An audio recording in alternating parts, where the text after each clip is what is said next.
Ma'am जैसे pregnancy के दौरान महिलाओं को पाइल्स हो सकते हैं क्या? हाँ, फिजियोलॉजिकल पाइल्स होते हैं क्योंकि प्रेगनेंसी का जो बेबी का वेट है, पेट का वेट है, वो सारा एक वेट जो नीचे की लैक्टिक ग्रासी की वेसल्स पे पड़ता है।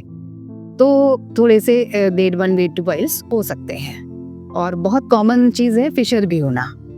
अक्सर डिलीवरी के बाद फिशर हो जाते हैं क्योंकि डिलीवरी के बाद हार्मोन्स की वजह से, प्रोजेस्टेरोन हार्मोन्स की वजह से ये जो एक्टिविटी थोड़ी इंटेस्टाइन की कम हो जाती है और लेडी को भी थोड़ा आराम करना पड़ता है। ऐसी प्रोसेस से गुजरी है तो वो बहुत एक्सरसाइज या कुछ एक्टिव चीज़ नहीं कर सकती है, तो उसको ये पाइप फिशर होने की संभावना डिलीवरी के बाद ज़्यादा हो जाती है।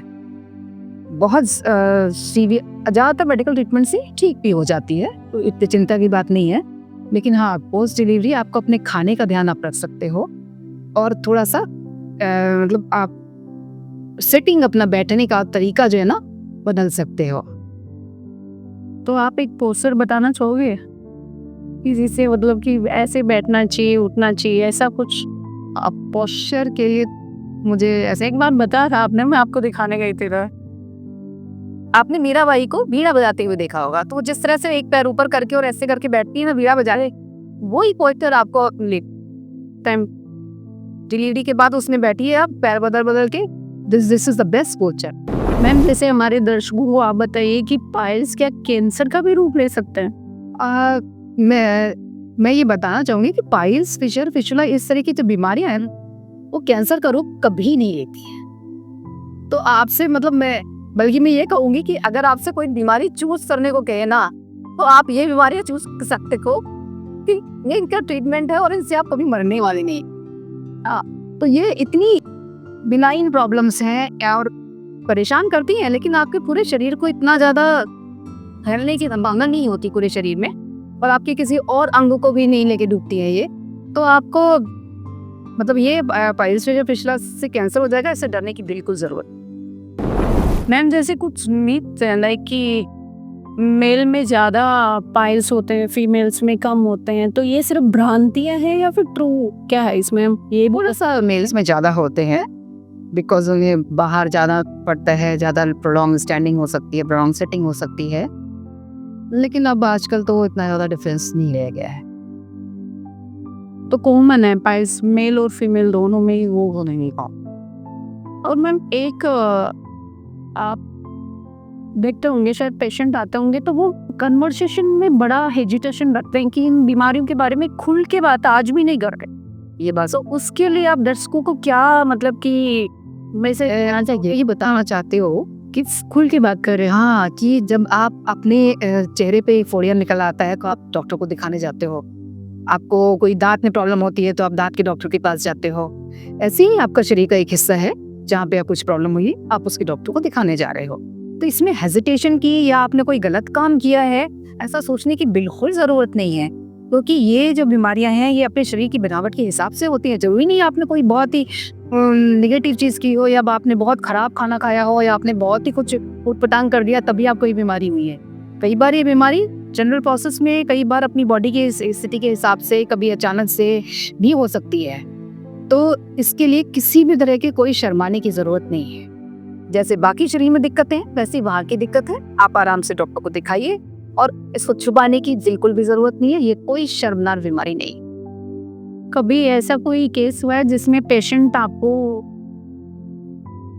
दिखाने के लिए घबरा रहा हो, हेजिटेशन हुआ हो आपकी जर्नी में, ऐसा कुछ रहा है? यूजली ऐसा रहता है ना कि पेशेंट बहुत लेट आते हैं, इसीलिए नहीं आते कि वो दिखाना नहीं चाहते, बताना नहीं चाहते। इवन अपनी फैमिली, अपनी वाइफ को, अपने बच्चों को भी नहीं बताते, छुपाते रहते हैं।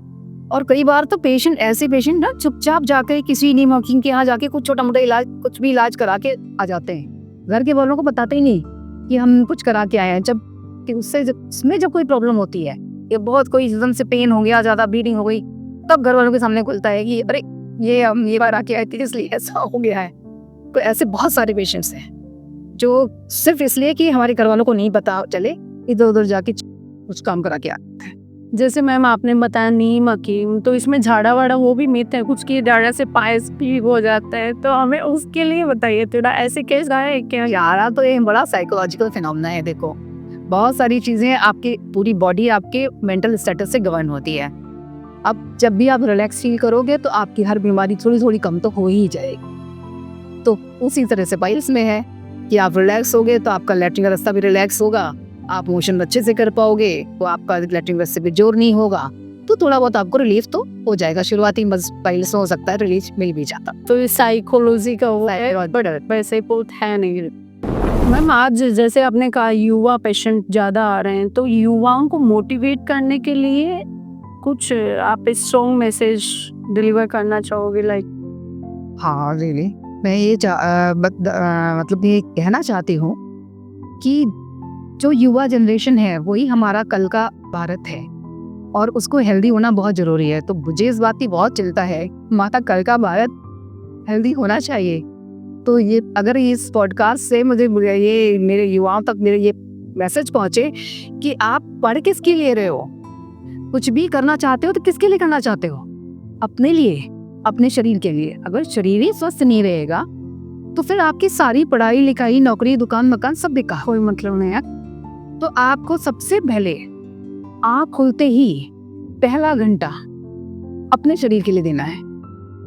आपको सबसे पहले पानी पीना है, उसके बाद अपना कुछ कसरत का रूटीन बनाना है, एक्सरसाइज का, वॉकिंग का, जो भी आप कर सकते हो अपनी सिचुएशंस के हिसाब से। उसमें प्राणायाम को जरूर शामिल कर, क्योंकि हमें इशारत ले आपकी जो शरीर है ना वो सांस से चल रहा है, लेकिन सांस हम लोग ज़्यादातर हम लोग क्या करते हैं ना, बैठे रहते हैं तो अपनी सांस से अपने लंग्स का ना बिल्कुल 30% ही इस्तेमाल करते हैं, बस ऊपर थोड़े थोड़े। जो जितने लंग्स के सेल्स हैं ना उसमें पूरी एयर तक नहीं भरते, जो सिटिंग पोस्चर लगा रहता है। तो वो प्राणायाम आपको जरूर सीखना चाहिए। बहुत सारे प्राणायाम अवेलेबल हैं, बहुत सारी चीज़ें हैं। आप लोग अगर मुझसे कांटेक्ट करेंगे तो मैं आप लोगों को बताऊंगी भी, क्योंकि प्राणायाम जो है ना बहुत ही ज़्यादा ज़रूरी चीज़ है। ये सांस ज़रूरी चीज़ है, ये तो आप समझते ही हो। तो सांस की एक्सरसाइज बहुत ज़रूरी है। इससे आपके लंग्स में जब तक पूरी एयर नहीं जाएगी तब तक आपकी पूरी बॉडी में मतलब हेल्दी ब्लड नहीं रहेगा और आपकी बॉडी में एनर्जी नहीं रहेगी, और फिर आप पड़े रहोगे सारे दिन, अपना कुछ ना कुछ ऐसे करोगे, फिर थकोगे, फिर कोई आता है मेरे पास बैक एक हो रहा है, कोई कह रहा है हेडेक हो रहा है। ये सारी समस्याएं आपकी दूर हो जाएंगी अगर आप प्राणायाम करोगे, एक्सरसाइज करोगे, प्रॉपर का वो पानी पियोगे, प्लस खाने में थोड़ा सा चूजी रहोगे।